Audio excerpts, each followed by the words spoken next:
Hey, it's your guy Tyrrell back with the interviews. Manchester City win the Manchester Derby, building a huge gap against Jose Mourinho's men, and they did it in convincing fashion. Where did United go wrong? What did City do right? Don't worry, here are the interviews. We've got you covered. So on this edition of the interviews, we're going to break down how City won the Manchester Derby.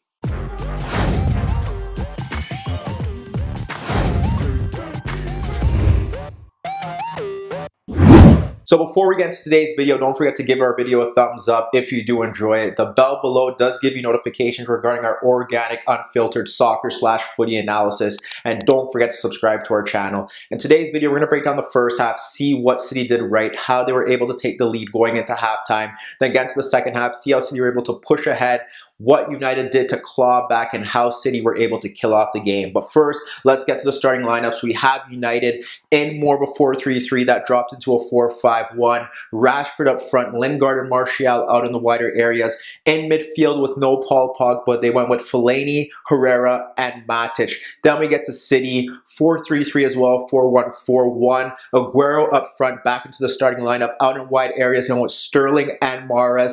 And in midfield without Kevin De Bruyne, Bernardo Silva, David Silva ahead of Fernandinho. So first, let's get into the first half and see what City did right and how they were able to take a lead heading into halftime.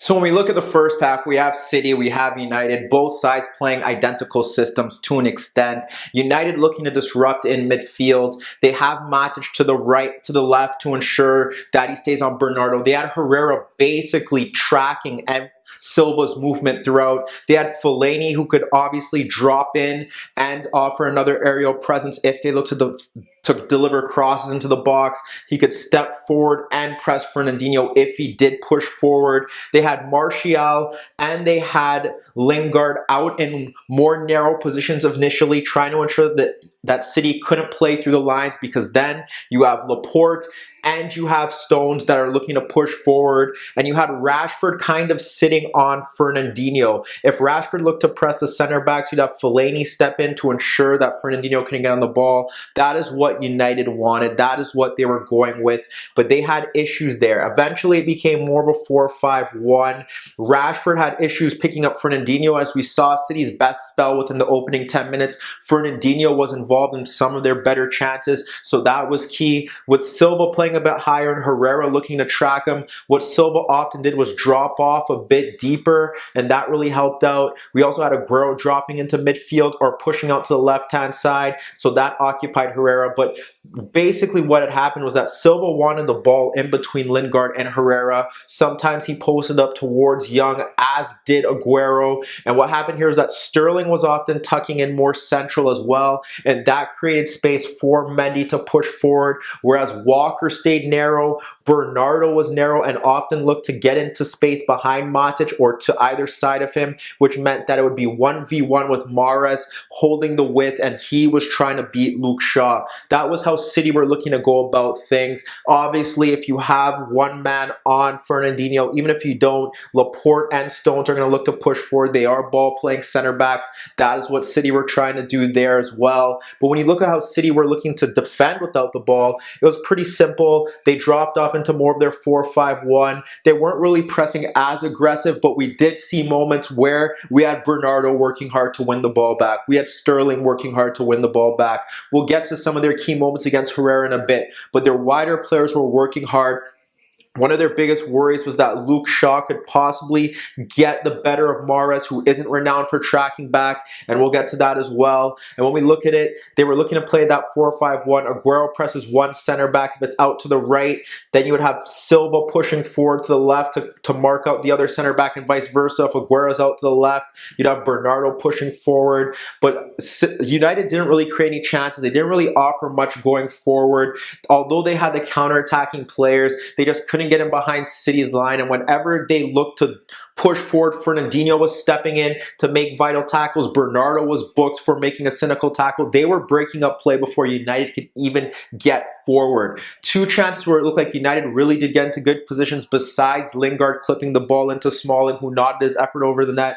Saw Lindelof play the ball behind Mahrez, and this is when City were dropping off and not pressing. Shaw was able to push forward and play the ball across the back four for Lingard, tucking in centrally. Rashford was there as well. What happens now is that he's able to play the ball back to Shaw, and when Shaw delivers a cross into the box, what happens is that it falls to Martial, but he doesn't control it well, and it bounces out into the keeper. We look at another opportunity, one where we see Herrera push forward, Rashford making the run, but Herrera plays the wrong pass. It falls in between Stones and Walker. He's able to pick it up and he's closed down, but what happens is that he locates Martial making the run across.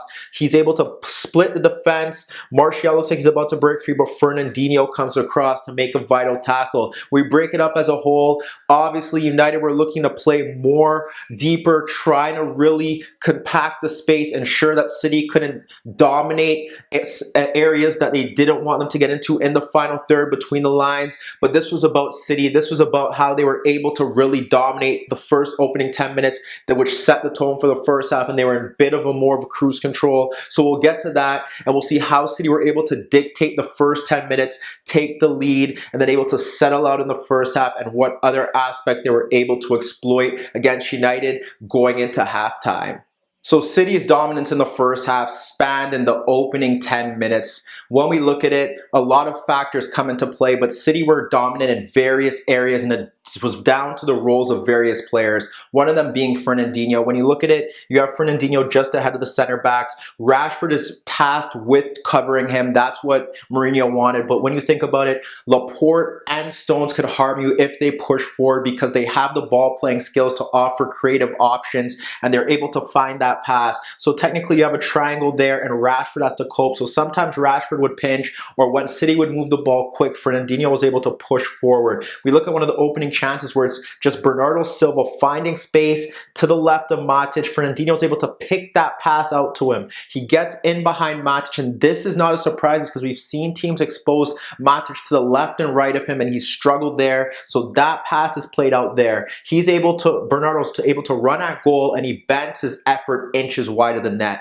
That's one opportunity. We move to a few minutes later where Aguero drifts out to the left-hand side. Young presses him. As Young gets close, we have Silva already advanced, making that run into the left channel. He doesn't get the pass, but what happens here is that Aguero plays it back to Mendy, and when he plays it back to Mendy, what happens there is that Lingard is now tasked with tracking him. What happens there is that Aguero moves across Lingard to get the ball ahead of Fellaini from Mendy, and he drops it off to Fernandinho before running towards the box. That now leaves a gap in between Herrera, who should be marking Silva, and Smalling, who has stepped out. What happens here now is that with Young already pressed and not getting back into position, Silva's now able to get a pass from Fernandinho and drive into the half spaces. As the defenders retreat, he's able to pull it back for Aguero, but Aguero flashes a shot wide. Again, United's backline not in sync. They're looking to exploit Young. Aguero's movement does play a key role. No press on Fernandinho. They nearly get the goal. We look to another opportunity. This time it's United looking to press a bit higher like they did in the opening 10 minutes. You had Rashford, who's looking to step out to Laporte. You have Martial, who probably should be sticking on Walker, but he gambles and he tries to press out Walker and cut off the passing lane for Ederson, but Ederson is too smart for that. Great ball playing goalkeeper, clips the ball over to Walker. Now Walker's able to push forward. They already have two players out of the equation. He slides it to Fernandinho. Fernandinho now sees Silva dropping off. Fernandinho sees Silva dropping off away from Herrera to pick up the ball like he wants to do. What you have here now is Sterling tucking out wide, and he's waiting for Silva to get the ball. Once Silva gets the ball and turns, he has Herrera slowly coming to him, but he sees Sterling ready to make that run. He clips the ball over the defense. Sterling is able to bring it down, but he doesn't control it well. So he has to take another touch, and Smalling's able to come across to block the effort and force a corner kick. But again, we see them bypass the pressure. Fernandinho with too much time. Silva dropping away from Herrera, who was tasked with tracking him, and again exploiting Young's positioning with Sterling this time, making the darting run in behind him. They nearly score. Then we get to the goal. The goal is even better because what happens here, as United dropped off a bit deeper, is that you have Fernandinho kind of marked out of the game, so Laporte's able to push forward now. Sterling out wide. You had Aguero tuck into Young, but then he moved away, and Silva Silva tucked into Young. What we have here now is Laporte step forward, play a pass in between Herrera and Lingard.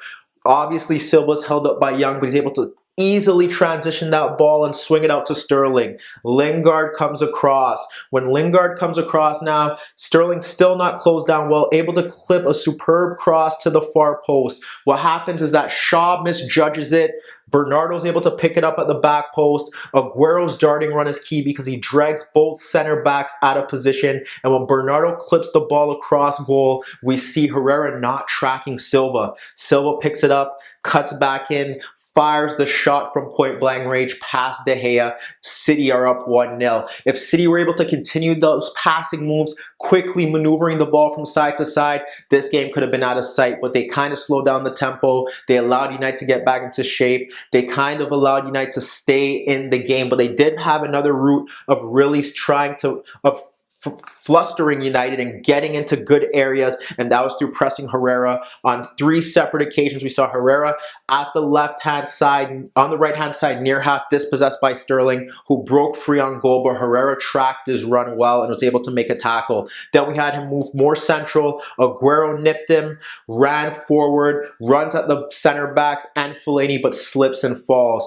The final opportunity that we do see from this side is that we see now Herrera driving forward and Bernardo is there. He sees Bernardo there. He tries to make the pass. Bernardo blocks it. It falls to Silva, who plays it into Bernardo. Now Bernardo has Aguero to the left ahead of Young, and he has the center backs as he runs at them. He's able to play the pass between the center backs, and again, Young is too high. The center back line is behind him, plays the pass into Aguero. They track Aguero, who fires a shot into the side netting, but again, United's back 4. They're not positioned well, a bit disjointed. But when we look at it, Aguero's movement, Silva getting away from Herrera, Bernardo finding space behind Matic and Shaw, Fernandinho being allowed to play penetrative passes from deep areas, the center backs being able to play forward, City being able to bypass United's pressing all in those 10 minutes. It was a fantastic start. They were able to exploit Herrera, just not able to build on their lead. So now let's get to the second half and see how they're able to double their lead, how United were able to claw back, and then what City did to ensure that they were able to close out the game. The second half didn't really see any real significant changes heading into it. We saw City double their lead in the second half within the opening 2 minutes.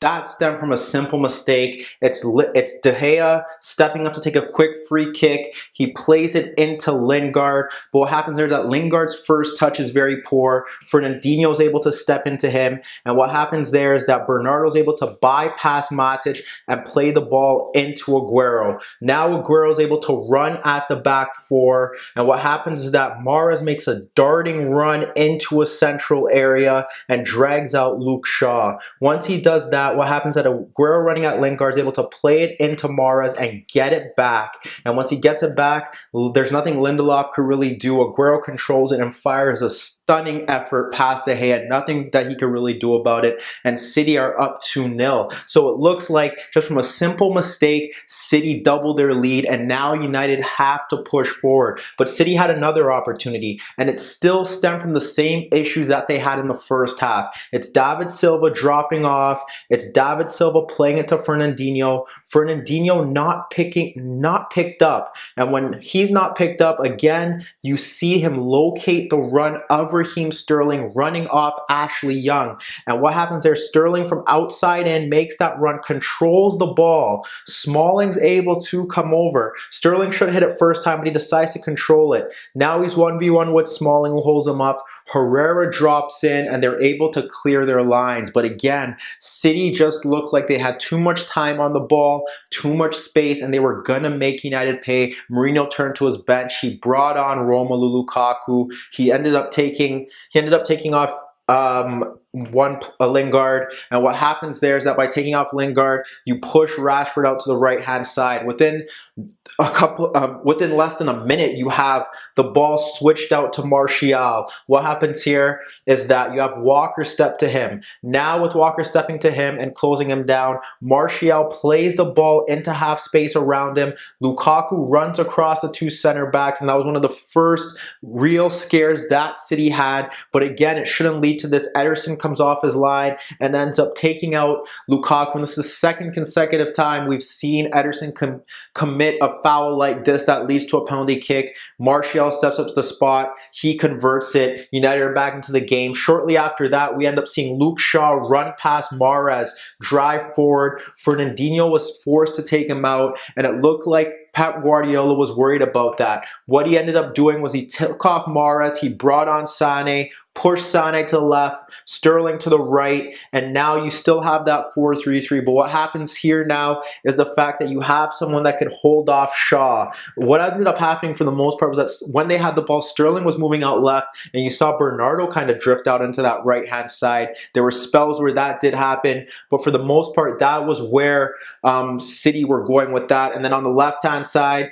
you could have another ball-playing midfielder in, Mendy operating in that central space, and then have Sané get into those 1v1s, and that's what they wanted. Never really created a real threat, but what happened here is that Ederson is able to play long punts out. They were able to go long, and Sané was forcing Young into mistakes, winning free kicks. Young couldn't cope with his pace, and that was a big issue that they had down that right-hand side. Mourinho once again going for it. He ends up taking off Herrera and Rashford, bringing on Alexis Sanchez, bringing on Juan Mata. They move to more of a 4-2-3-1, but Mata just in behind Lukaku, Alexis Sanchez on the right. What happens then is that Guardiola takes off Aguero. He brings on Gundogan. Gundogan moves to midfield. And what happens there is that Sterling moves into central area. Bernardo moves out to the right. Now they have more ball-playing midfielders. They're still able to control the tempo of the game. And you could see him just dropping off a bit deeper, Sterling, to get onto the ball. And again, that is what Guardiola wanted. When you look to the build-up to the third goal, it kind of sums things up. Simply, what happens is that it's Sterling dropping off and Silva in that space, playing it into Sterling. Smalling wants to step with him, but he doesn't. Fellaini comes with him. He's able to brush off Fellaini, play it into Fernandinho, and what happens here is that Fernandinho quickly slides it to Gundogan. What happens now that because they have two midfielders, Gundogan's able to drive forward. Sterling continues his run. He runs in behind Lindelof and drags out Smalling. Gundogan continues his run into the box. What happens here is that Sterling's crowded out because Shaw comes across and he plays it back to Bernardo. Shaw's a bit late. Shaw steps out. The cross into the box sees what it does see is that Lindelof doesn't attack it, and Matic, who's there with him, just watches it drop over his head to Gundogan, who's able to bring it down and fire his shot past the keeper. When you break it down as a whole, you look at City creating their chances. The second half they were conceded goals due to mistakes. Guardiola made the right changes to ensure that United never really got the upper hand. Mourinho's changes, although they were offensive, didn't really help United gain any control in the game or make any significant differences in the final third, whereas City started the opening 10 minutes very well, were kind of settled through the midway point of the first half, started the second half well, controlled the game, made the changes after the mistake, and were able to cruise to 3 points and build a huge gap between them and their City rivals, who look like they are not even going to challenge for the Premier League title this season. But let me know what you guys think. Can anyone beat Manchester City this season? Can they get better? And what about United? They take one step forward with Juventus, then drop back here. What can Mourinho do? Do they have to sack him? Meet me in the comments below. Don't forget I upload videos every day, and don't forget to subscribe to my channel. And if you do like this video, give it a thumbs up. And that was your daily dose of the interviews.